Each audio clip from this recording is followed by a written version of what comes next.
Welcome back to Outside the Box with Jeff Conine. We are pretty much the day before opening day. Some might be listening to this the evening before opening day. Some might be listening to this the morning of opening day, which for me is a national holiday. I think for you it is as well. I'm Aram Layton. He's Jeff Conine and Niner. We've had an awesome appetizer with the World Baseball Classic, which I know you attended. Spring training, I know you were very involved with. But there's nothing quite like opening day. No, there's nothing that can replace opening day. And I think every ball player that's going to bed tonight is got a little butterflies in their stomach, and they should. It's a nervous day of nerves, and that day of when you start in your next season. And I think if you're not nervous going out for opening day, something's wrong. So we're going to talk about the World Baseball Classic, which again you were at and really got to experience firsthand, and it was a remarkable event. I was really fortunate to be able to take that in as well. But then I also want to hear from you. Being back on the ball field and being involved in spring training, was able to speak to a couple Marlins prospects who very much valued their the conversations that they were able to have with you. So I know how much pride you take in being able to teach, whether it was at your time at FIU and just being able to share your knowledge and the nuggets from your 20 plus years in the game professionally. And it's really cool to see some players really appreciating what you're able to bring to the table. Real quick, you experience, we talked about it, like 15 opening days, roughly, we're saying about around there. Was there one that stuck out to you more than any? Like, do you have any specific opening day memory? Of course, the first one probably hits a little different, but do you have any specific chaos or something really memorable that happened in one of your many opening days between 93 and 2007? Yeah, of course, opening day, the first day of the Marlins franchise. That was obviously a special day that sticks out probably more than any. But yeah, we were in Baltimore. I think it was 2003, and we had a freak snowstorm come in the middle of the first inning. Like it was so intense that Jay Gibbons was playing right field. We're playing, I believe it was the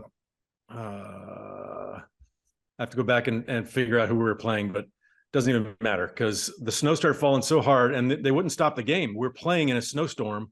And I remember someone was at the plate, the pitch came in and there was a fly ball.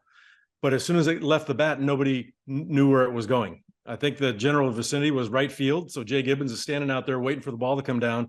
And all of a sudden he sees the ball roll in front of him.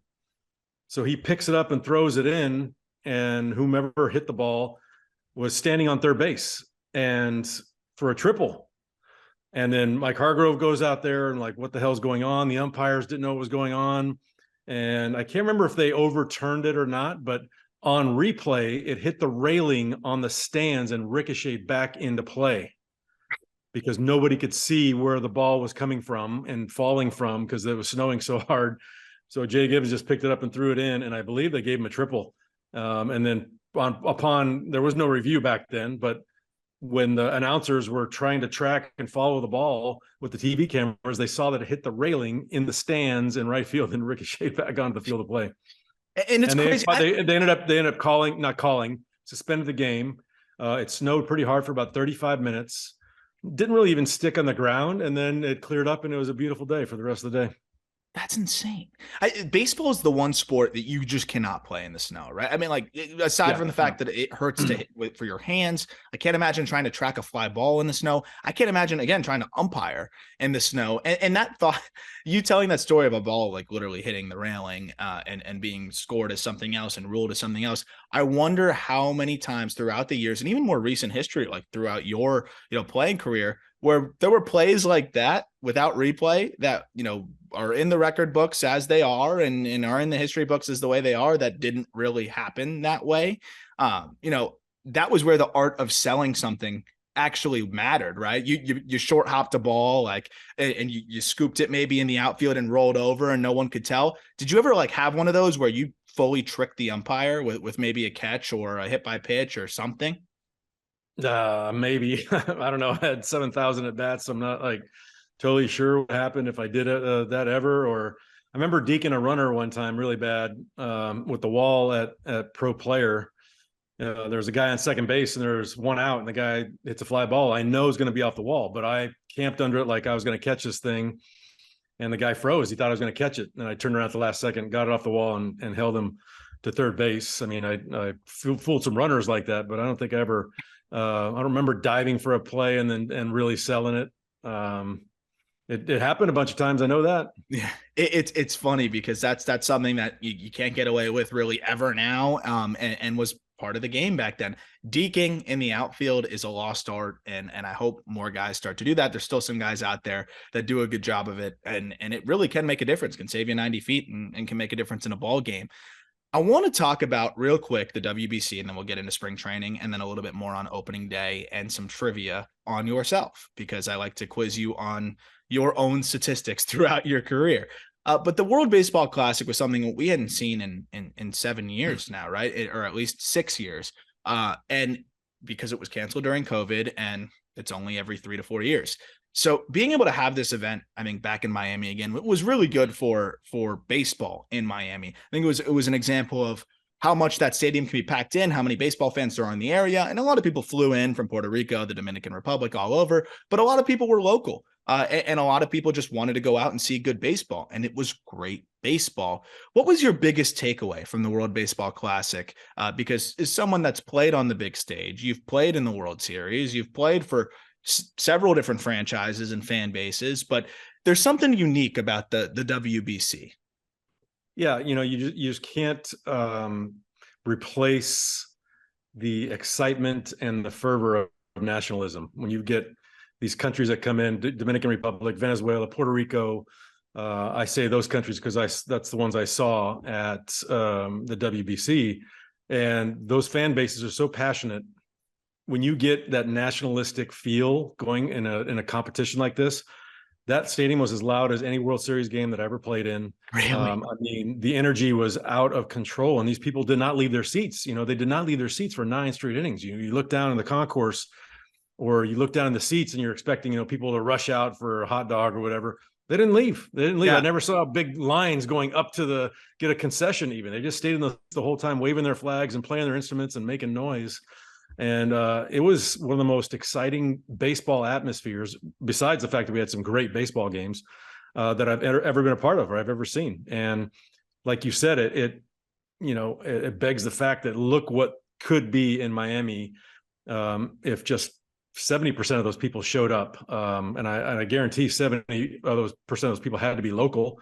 Like you said, people came in.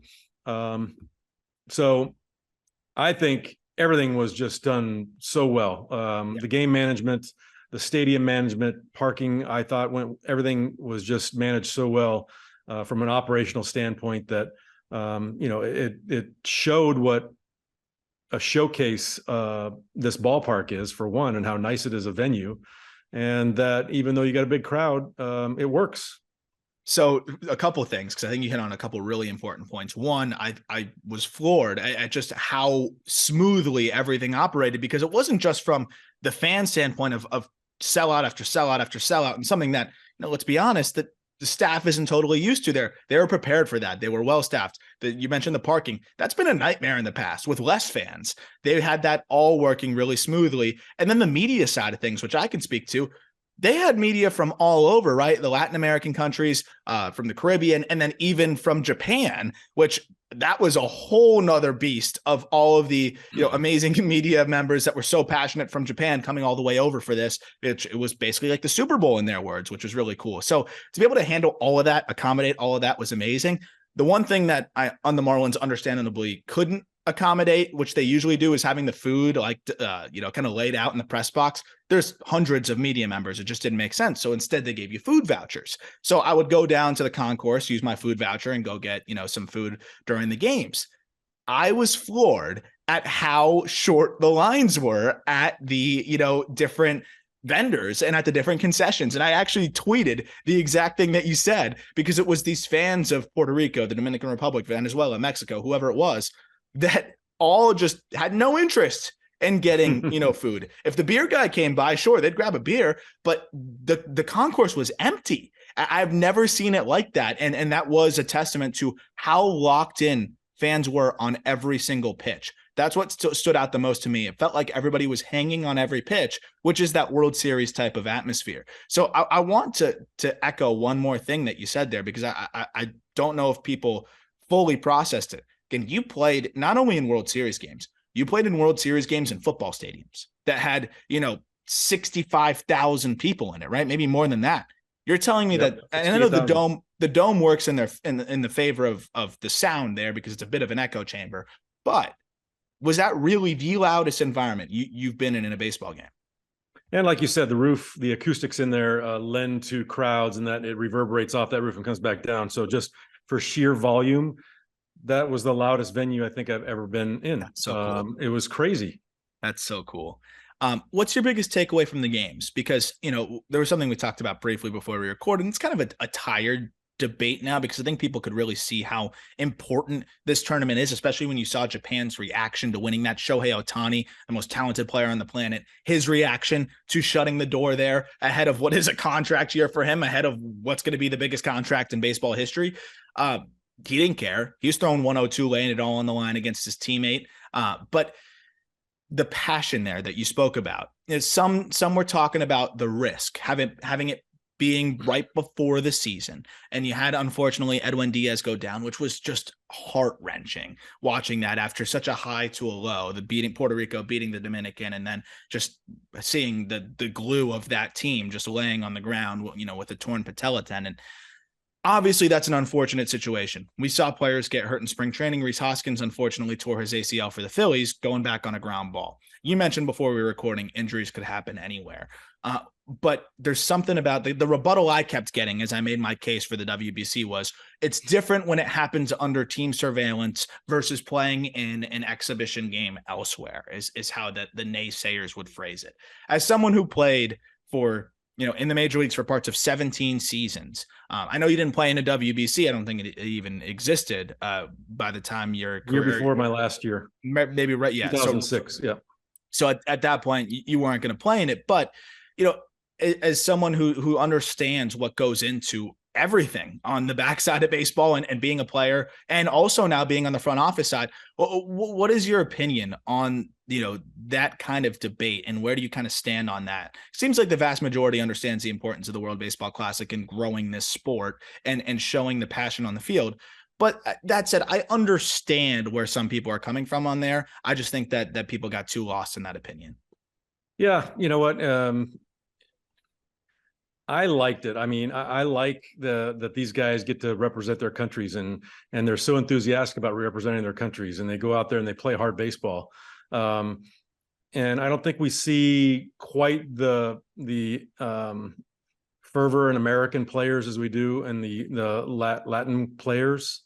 They brought it out of them a little bit, though. Japanese players. What's that? They brought it out of them a little bit, though. Oh my God. Yeah. I guarantee. I mean, Trey Turner was so fired up when he's hitting these home runs and in big situations, these games. The guys were going crazy. They're all jumping out of the dugout. I mean, you get caught up in it, but I think entering into, it's more subdued reaction than the other countries. But like you said, they definitely got into it because the Cuba game, after Wainwright gets out of that first inning, and then what you see in the final game against Japan. I mean, that's emotion that you don't really see from anybody unless they're in the playoffs and it's in meaningful games in the postseason. So, the injury thing, I think it's going to happen. It could happen anywhere. In spring training, you could get hurt. And I understand that the adrenaline's flowing a little bit more with 35,000 people screaming and your country behind you. You're going to push a little harder than most other times. But, when you start a month in, I mean, for me, a month, I was ready to go. I could have started the season after a month of spring training. These guys had got there February 13th. The tournament didn't start till March 10th or 13th, right around there. So it wasn't a question of they weren't being prepared and they weren't ready to go, because with a month under their belts, they're ready to go. I totally agree. And that's what most of the players said. And if you're somebody that is very routine oriented and didn't feel like you're ready to go, don't play in it. You don't have to. And I felt like the fans there was a lot of Mets fans, understandably, that were pushing back at my, pro WBC tweet, which I get. They're upset. But if you're not the one paying these players, then I don't totally get it. But even then, teams get reimbursed based off the insurance and whatever else. MLB reimbursed Steve Cohen the $15.5 million that Edwin Diaz is owed this year. That was a report that came out. So if you're very worried about his pockets, he was covered. It's more unfortunate that the Mets lose, the best closer in the game. And it's really most unfortunate for Edwin Diaz, who probably doesn't even regret playing in it. Like he seemed like he was one of the most passionate in it. And, I know MJ Melendez and a couple other players were talking about how he was having like get-togethers before to kind of have the chemistry going for Team Puerto Rico. And it was something that was important to them. So I'm glad you enjoyed it. I'm looking forward to going back and doing it again in a couple years. And I know it's always going to be back in Miami, but you even got to throw the first pitch out at one of the games. That was pretty cool. Who was alongside you again for the first pitch? Levon. Oh, you had Levon next to you. That's what it was. Yeah. Yeah. I totally missed it. I had somebody text me and say, "Did you see Niner throw out the first pitch?" I was like, "What the hell? You didn't tell me." Yeah, it was USA versus Cuba. They didn't even let me know until that day. I got a text about probably, I don't know, noon that day saying, "Hey, MLB, I'm sorry that we didn't get this to you sooner, but MLB wanted to reach out and ask if you would join Levon Hernandez in the first pitch, USA versus Cuba." So how cool is that? It was an honor. I said, absolutely, I'd go out there. So it was fun catching up with him a little bit and going out there in the field and throwing that first pitch and watching a great game. Talk about a pitcher who could rake. Levon could swing it a little bit back in the day. He was an athlete, man. You don't realize. I mean, he got, a little chunky at the end there, but he was an athlete, man. That guy could rake. He could run well. He threw well. You watch him take ground balls. I mean, he's very coordinated. And I think he probably could have played another position if that's the route he would have wanted to take. Speaking of pitchers who can hit, I got the chance to see Shohei Ohtani up close and personal. And that batting practice, did you get there early enough to see the batting practice at any point? I didn't see his. I saw the tail end of the USA's batting practice, but not his. And it's insane. I mean, this guy's a monster. He's huge. When they're standing up there lined up, and for the national anthems and, you just look at the size of this guy and how fast he can move that body. And then, he's running in from the bullpen after he's warming up to take his at bat and then running back out there to warm up. I mean, it's a unique situation that we may never see again. The batting practice. Well, and by the way, I got to ask him about that. And, I was like, have you ever really run back and forth like that? He's like, I did it a couple of times. It was no big deal. I'm like, it's just annoying. He's one of those guys that's just everything comes easy to him, I guess. But in batting practice, he hit one off the scoreboard in center field. And if I didn't have it on video and wasn't able to rewatch it, I don't think I would have believed it. I couldn't believe what I was seeing. He was top spinning home runs into the upper deck. Like they looked like they were nosediving into the upper deck. I've never seen anybody do that. Could you just like put into perspective, like how many guys do you think that have ever held a baseball bat could pepper one off of that scoreboard in dead center at Lone Depot Park? Stanton's the only one that I've seen. He's done it off the scoreboard? Yeah, he did that in batting practice, and he hit one 3/4 of the way up those windows out in left field. I mean, he just hit, balls that I've never seen hit before. I haven't seen Ohtani batting practice live. I saw him in the All-Star game, and it's just a swing that it's unique, but the lightning bat speed that goes through the zone is just it's special. It's just a special. Everything about that kid is special. And he looks like he's 12 years old. I mean, he does. What is he, like 29 now or 28? Yeah, he's 29. I'm about to be 29. But he looks like he's 14. Yeah. It's unbelievable. And just joy. I mean, and the respect that the Japanese players, show this game and showed the crowd there at Lone Depot was just it was a special moment. It really was. And it was as good of a final as you could ever ask for to have it go down. It felt like it was scripted between Trout and Ohtani there. So you can't even make that up. I'm watching the game behind in the suite at that point, and I see I'm watching the at bat, and I see him release, I think, his 2-1 pitch maybe. And from my vantage point up top, it looked like a slider. So then I looked up at the replay, and he yanked a fastball at 102 miles an hour that broke like a slider. I mean, yeah. I've never seen a pitch like that before. Rivera had a 95-mile-an-hour slider. That was his fastball, but this was 101, 102 that was cutting like it looked like it could have been a slider. When I saw some of those pitches, I was like, Trout has. And when one of the best hitters of all time, you feel like he has no shot, that shows you how nasty Shohei is. And for a fun stat, Mike Trout has swung and missed 3 times in an at-bat. in only 24 at bats in his entire career. And I know that's not Tony Gwynn-esque, but we're talking about a guy that, he swings and misses a little bit more than some of the best hitters ever, but that's still very few at bats to do that. And it's a testament to Trout, but Shohei got him to do that there. And that was one of those battles where it was like Trout worked the count, but it was going to be hard to square up anything that he was throwing there. It was like Goliath and Goliath, not David and Goliath. It was the two superstars that play on the same team facing off. You couldn't have, like you said, couldn't have scripted any better. So a little bit less suspenseful, but I think just as enjoyable for you was spring training. And you're back, involved working with players from the minor leagues to the major leagues. And, honestly, I haven't had a chance to catch up with you even off the air in terms of what you've been doing out there. So I want to hear just a little bit more about what it's like to be back, in terms of, we talked about what it was like on the podcast to be back involved in the organization. But at that point, there wasn't that much going on. Now you've been very involved, whether it's, being with Bruce at the World Baseball Classic to being on the field with players during camp and everything.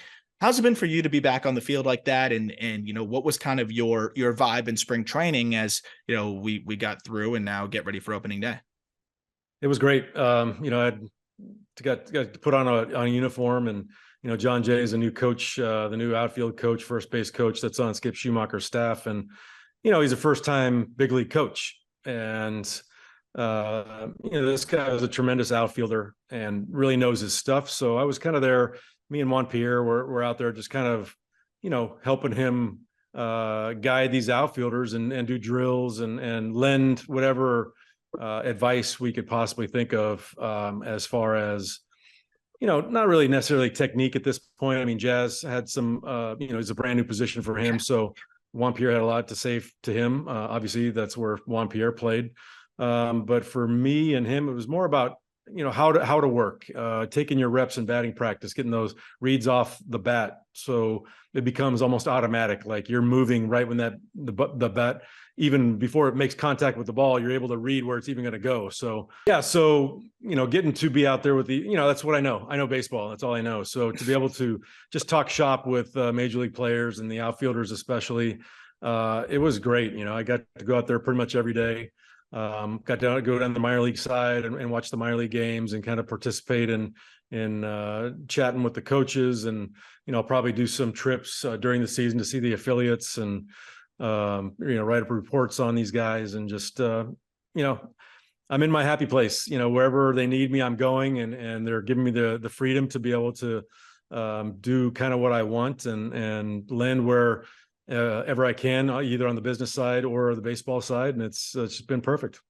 So it's so good for this organization to have you involved in that respect, because we've talked about in the past, how much goes into player development and just keeping an eye on the minor leagues, and the more hands-on you can be as an organization, the better. Obviously, resources are finite, and it's really hard to be hands-on with every single player, but having more people like yourself who can rove around and help out, whether it's in spring training or at points during the season, is extremely valuable. And I've had so many different minor leaguers on the Call Up, my prospect podcast, that they've talked about times where things clicked for them. It was when the hitting coordinator came to town and was able to actually work with them. Or it was when, one of the, like Jeff Bagwell with the Astros, was able to come in and help some of these players. Like, it's just a new perspective. And that's not to knock any of the pitching coaches and hitting coaches in the minor leagues who work really hard and have a lot of knowledge, but being able to just offer something that very few people on this planet can offer to some of these learning, developing players is something that you really can't quantify, and is so extremely valuable. So I know Marlins fans are going to be thrilled to hear that you'll be working with some of the minor leaguers, you'll be roving around a little bit. And on the minor league side, was there anyone, I know names, like there's probably so many names you've been going through, but was there anyone that like stood out to you that you said like, oh man, that kid could play as you were back there? Or is it too hard to remember a minor league name? Yeah, I mean, there's so many bodies and so many names that I'm just getting kind of learning at this point. That's crazy. Yeah. It'll be better when I actually get to wherever they're stationed and be able to see the roster and see them take real at bats. I can 100% watch batting practice all day long, and everybody can hit batting practice. I mean, these guys all look good at, swinging the bat in batting practice, but I want real life situations where now they're under a little bit of stress, and you see how they handle that stress. And, like you said, I come in with a perspective that maybe someone else doesn't see, or just a different angle of approach on how to attack an at bat, might click for somebody. And they say, oh, yeah, that makes sense to me, because these guys all have the routines and they're all unique individuals. Sometimes you just need to press that one button that, like, boom, the light switch goes on, and they're a changed player. Yep, 100%, especially with players that are young and still, malleable in that regard. On the big league side, obviously Chaz Chisholm's learning a new position in center field, and props to him for being willing to do that. But I think people will realize it's very hard to learn a new position that you've never played before. You mentioned he was kind of getting some pointers from JP. Can you contextualize? It's not just for Jazz Chisholm, just in general, because Jordan Walker, top prospect for the St. Louis Cardinals, who was actually committed to Duke, ended up getting drafted and signed away, but extremely, extremely talented kid. It's all about the bat, and that's why he made the roster. He's a third baseman naturally. That Nolan Arenado guy's kind of in the way. He expedited his timeline. They got to find a spot for him. So he was trying to learn the outfield. I watched a lot of video as I was trying to figure out, the prospect rankings and doing write-ups. And look, the reads weren't great. There was definitely some things that he needed to learn, but the bat's valuable. They'll find a spot. Same story with Jazz. Has a chance to be their best hitter or their most valuable hitter. So you find a spot, especially when you go get Luis Arias, who's probably their other best hitter, who's going to be playing that same spot that he was playing last year. So what's the biggest learning curve you feel like? Because you were a guy that kind of had to learn the outfield too. You weren't always an outfielder. You were a pitcher, you were a first baseman, then you learned a little bit more of the outfield. What's the biggest learning curve at that highest level to try to get used to playing the outfield as a big leaguer? Well, you're so far away from the ball. So getting reads, and center field is probably the easiest outfield position to play, because you don't get those extreme line shots. So if I'm in left field and, right-hander hooks one down the line, it's going to be quite a hook, so to speak.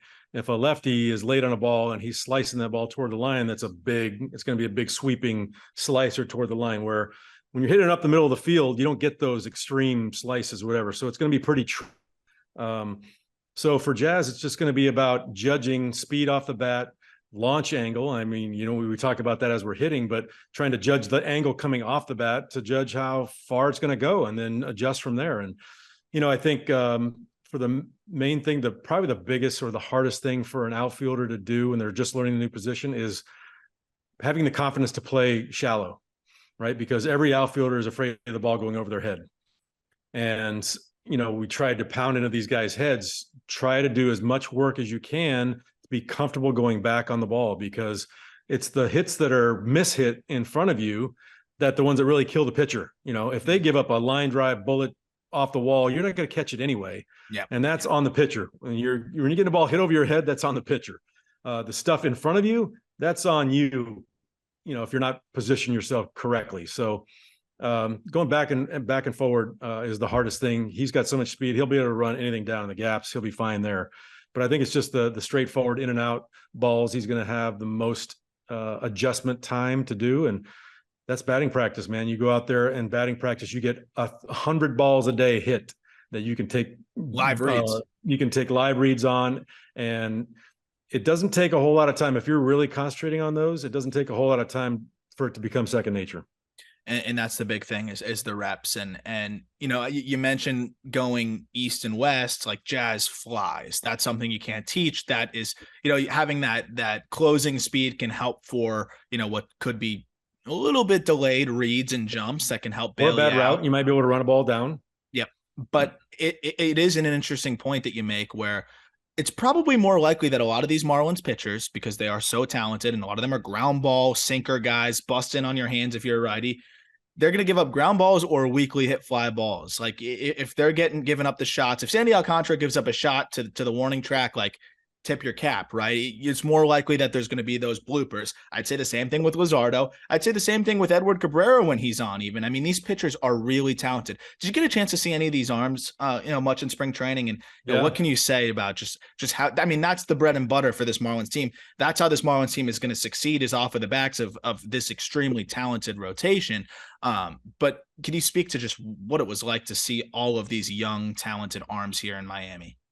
Yeah, I mean, like you said, the backbone of our organization right now, I think the backbone of our success is going to be on the mound because top to bottom, we have such great arms. You talk about those five guys you just mentioned, starting rotation, Garrett as well.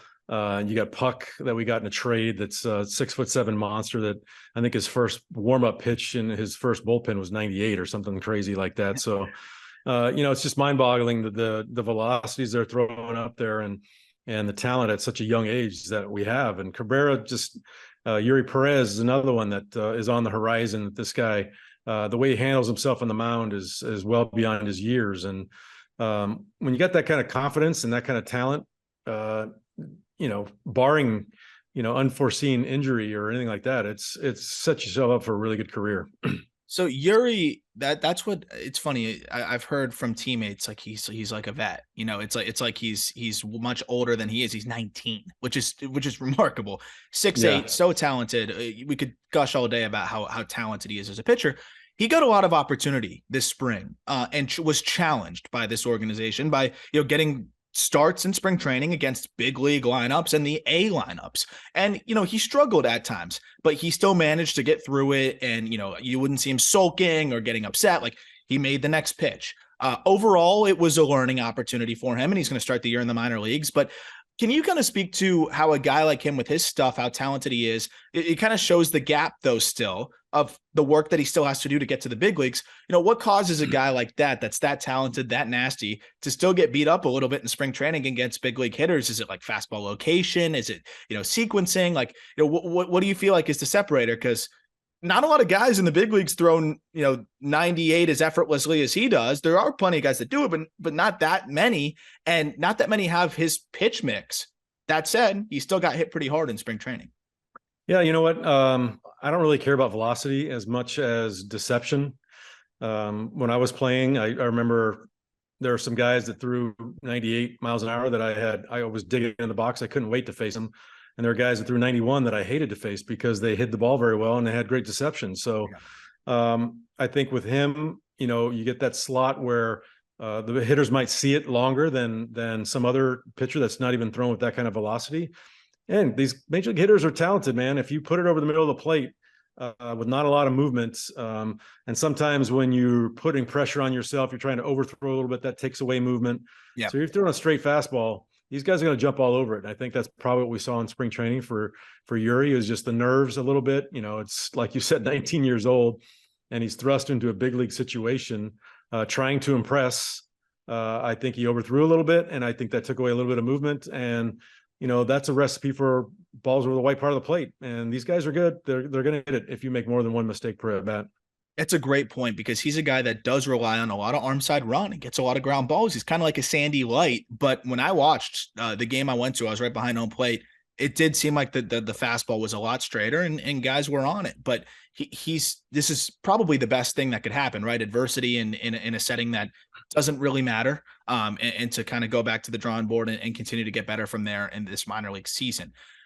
I want to wrap up with, we'll get to the jersey and then a couple questions about yourself, kind of as in the theme of spring training, getting back into the regular swing of things. I wanted to ask you a few things about yourself and then see if you were, how you do.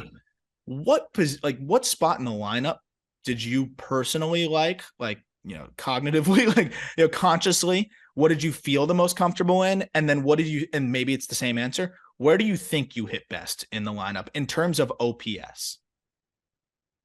I mean, for me, the RBI had value. So I was always wanting to be in the middle of the lineup order, 3, 4, or 5, to where I had the most opportunity to knock guys in. Someone mentioned the other day that the RBI is so devalued nowadays that guys will know their WAR going into a game. They can calculate it as it goes along. And instead of say, I was trained, if there's guys in second and third with nobody out, I'm going to hit a ground ball to the second baseman. That guy comes in, I get an RBI. The other guy goes to third base. Now he's at third with only one out. So somebody else can get a ground ball or a fly ball to get him in. But what I've heard is that makes my WAR go down, because I hit a ground ball to second base. It doesn't have the exit velo that you're supposed to have or whatever. So guys don't want to do that anymore because they're getting paid on WAR. Yeah. They're getting paid on WAR. So I think we're losing the fact that we're here to win a game. We're here to win baseball games. That's what we're doing as a team. I understand it's an individual sport when you're one-on-one against the pitcher, but we're still here to win games. So I always like to be in those RBI producing situations, and 3, 4, or 5 was where I wanted to be. So it's funny, I actually was talking to your son Griffin about this, about the RBI and whether it's, of course there's other factors that go into it. If you're on a good team, you'll have more opportunities to drive in runs. But I kind of asked him, do you feel like that's something that you have control over? And he said, I used to be like a little bit of a doubter about it. And then my teammate Troy Johnston, who I know you know Troy pretty well, and I think he spoke to you a little bit during spring training. Yeah, Awesome Washington guy, boy. good hitter, and a guy that loves driving in runs. And Griff was like, he used to tell us last season how much he likes driving in runs, how much he likes being in that spot, and he'd do it every freaking time.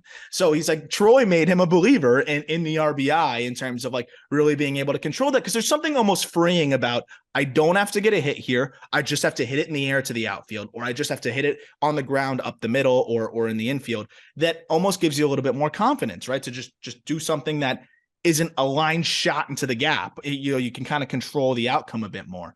Do you know where in the lineup you hit the most in your career?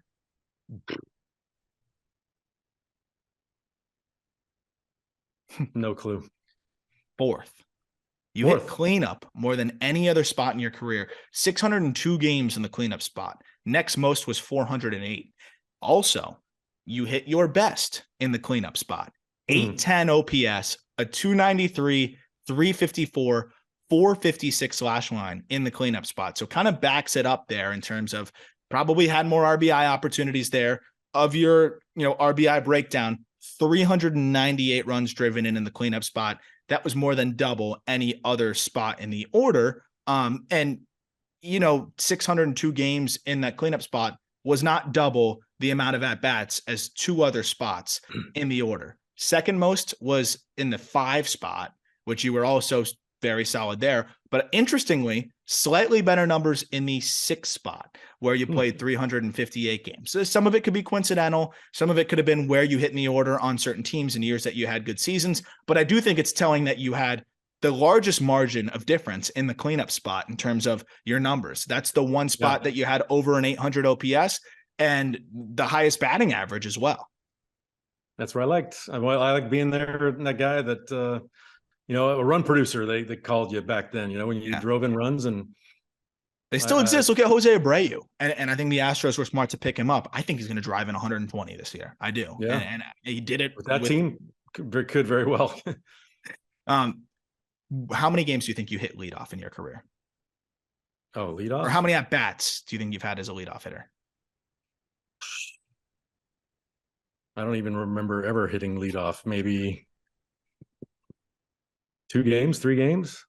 Yeah, 5 at-bats as a leadoff hitter. 5 at-bats, which is pretty funny.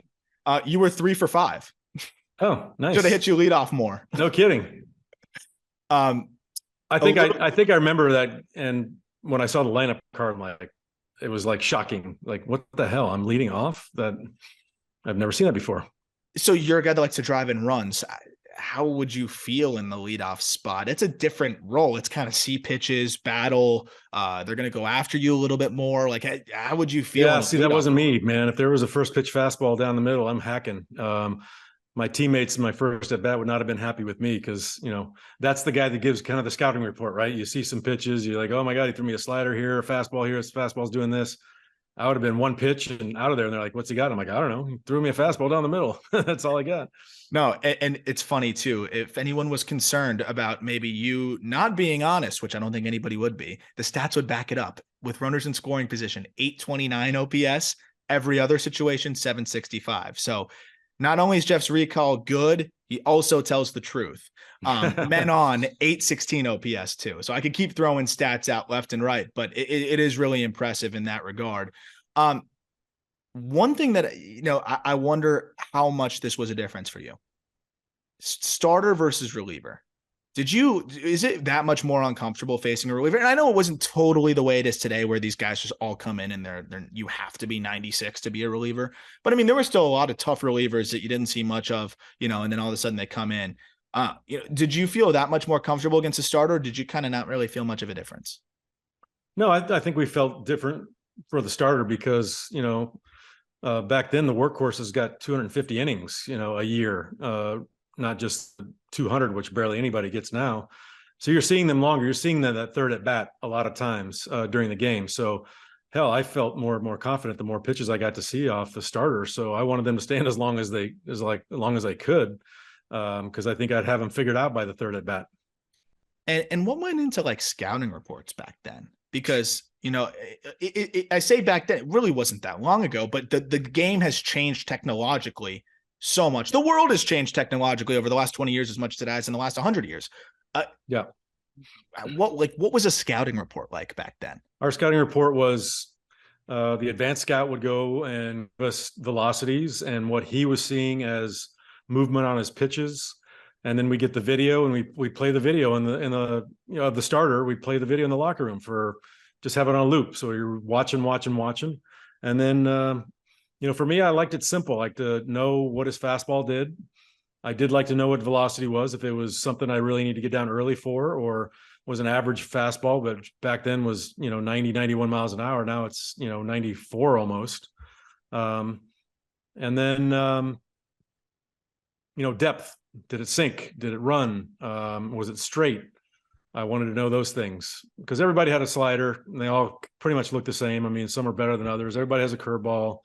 But I did like to know about changeup as well, because I thought a good changeup was the best pitch in baseball. And I think everybody would agree with that. I mean, there's nothing quite like a good changeup. A lot of you saw during the last game, USA, how much trouble they had with that split finger, man. All the Japanese pitchers have a split finger, and that is a nasty pitch. And did you see Goldschmidt's at bat? Yeah, you don't see Goldie like that.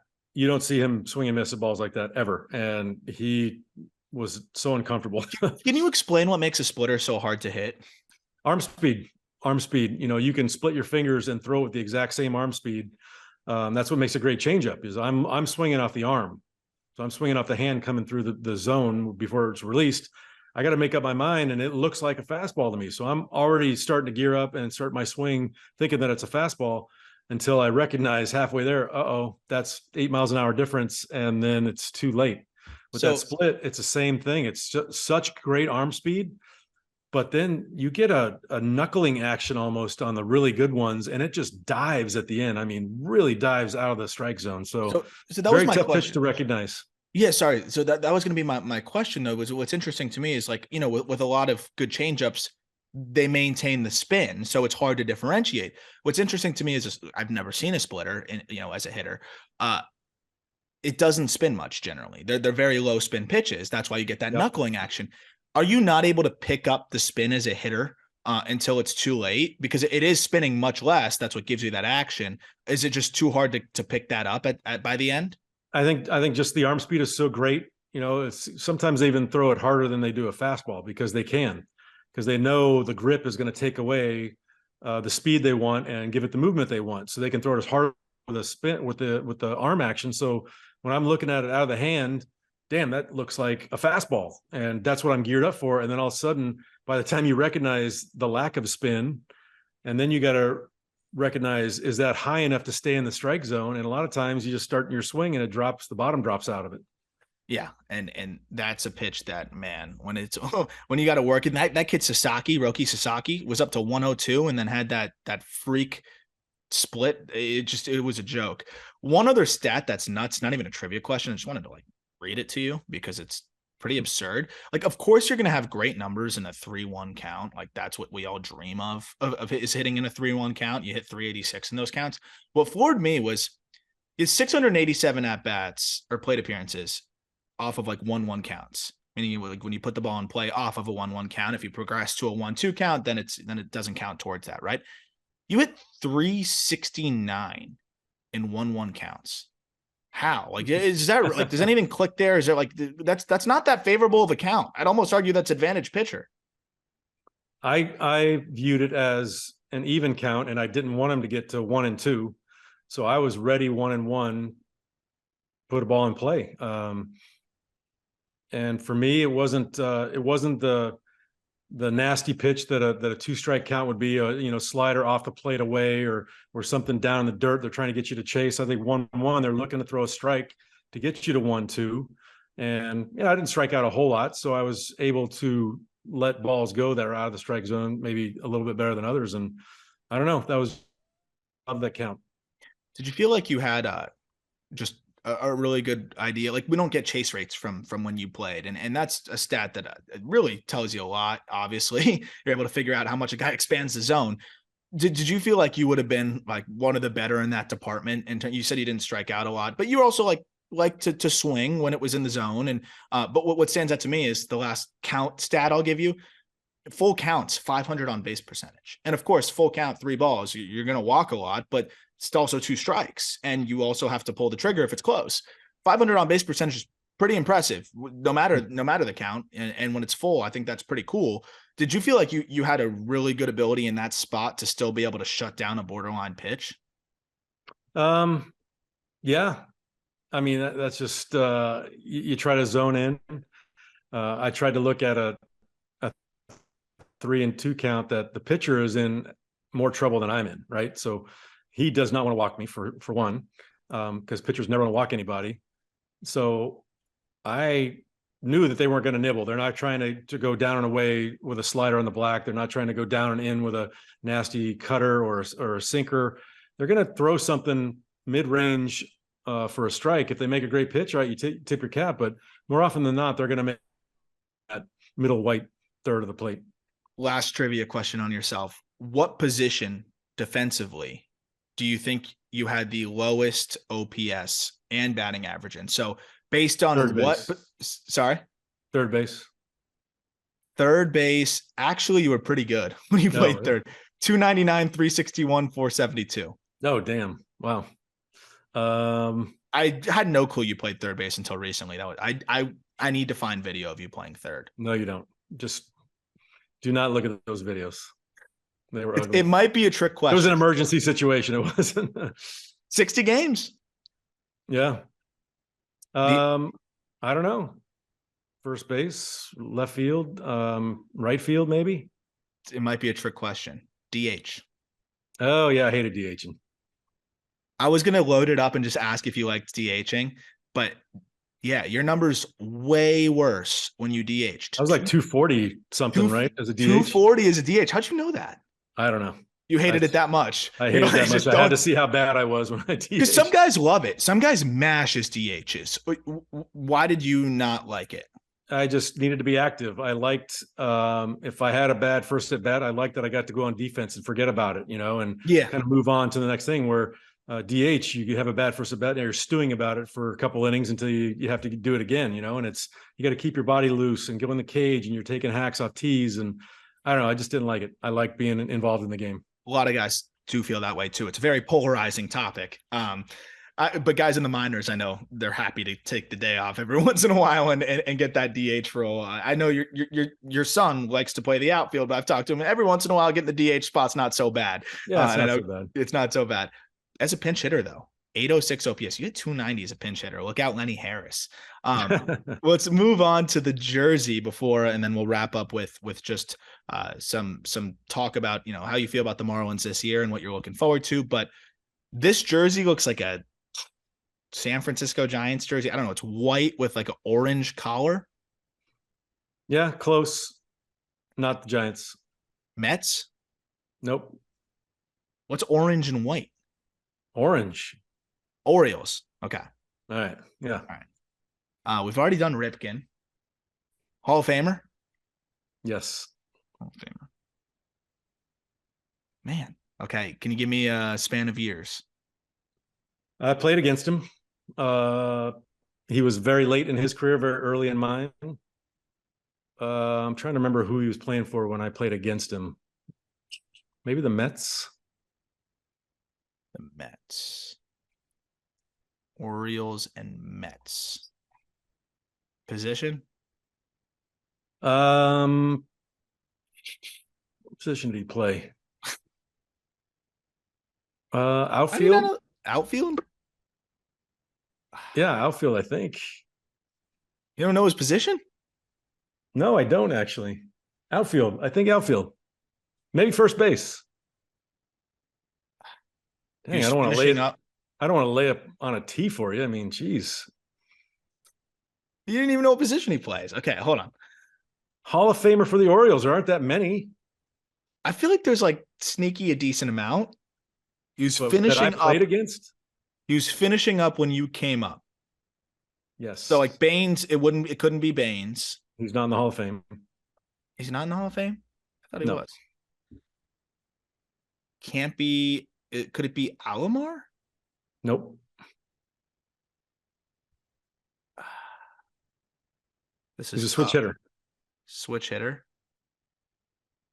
Who's a switch hitter? Switch hitter. Like Oh, he was, I think Chipper Jones broke his record for most home runs as a switch hitter. Was Tim Raines? No. Was he not a switch hitter? No. He might have been. I thought he was. He might have been. But he didn't hit a lot of home runs. This guy hit a lot of home runs. I think you might have me stumped on this one. Who is it? Turning around. That Orioles jersey is just nice. Eddie Murray. Really? You overlapped with Eddie Murray? Yeah. Like in 93, he might have retired. And like my rookie year, I remember. Damn. I don't know why. That. I don't know why I have a mental note of him. Like in my mind, he played way before you. Like I thought he was like done in the 80s. Eddie Murray.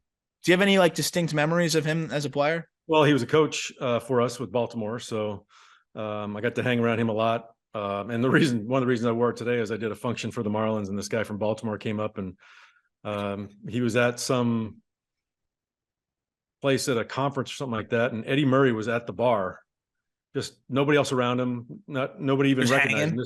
This guy came up and he's like, "Oh my God, Eddie Murray, how you doing? I'm from Baltimore, and my God, you're one of my favorite players." And that's so cool.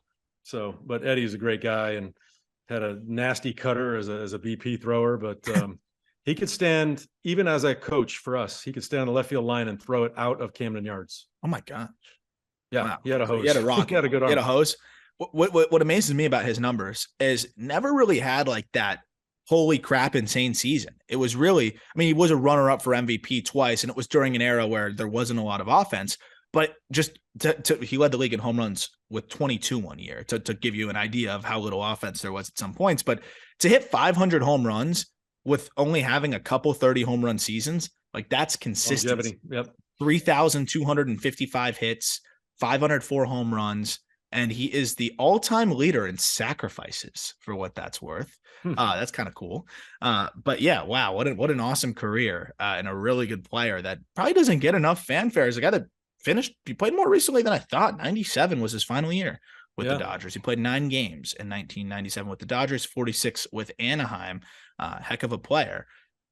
Finally, to wrap up, what are you looking forward to most with this season? As you know, a guy that's going to now be involved with the organization for the season, but also just, you know, watching this Marlins team. Obviously, it was not the best spring training. I think they were last in just about every offensive category, but it is just spring training.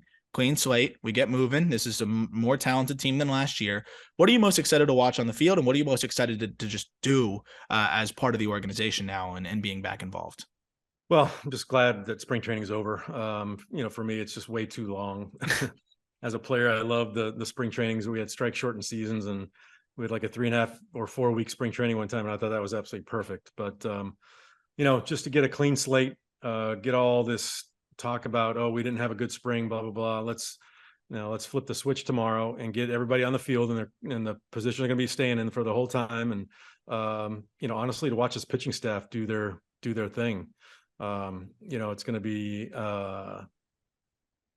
the offense's job to score some runs to back these guys up, because we're going to see a lot of 3 and under run games given up by this pitching staff. So we need to find a way. And I think Skip Schumacher is going to really impress upon these guys, find a way to score runs. Yep. If we have to get those guys over, like, you know, I was talking about earlier, we're going to do it. And I think he's going to put some plays in that hopefully will get runners in motion and kind of push the envelope a little bit on defenses. And we're going to have to make and there's no doubt about that. And I hope everyone's on board with that. And we're going to see some, what do we have?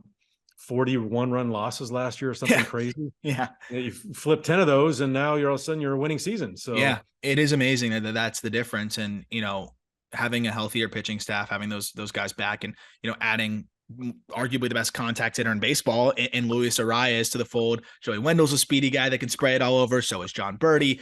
Gene Segura is a good bat to ball guy. Like, the small ball way is going to be the way to win ball games. Because like you said, if you push across 3 runs, that might be all you need to win a lot of games with this staff. So I'm excited to see, how they play and what the approach is. And we're seeing teams like the Guardians really succeed with that approach. And that's a great blueprint over there in Cleveland.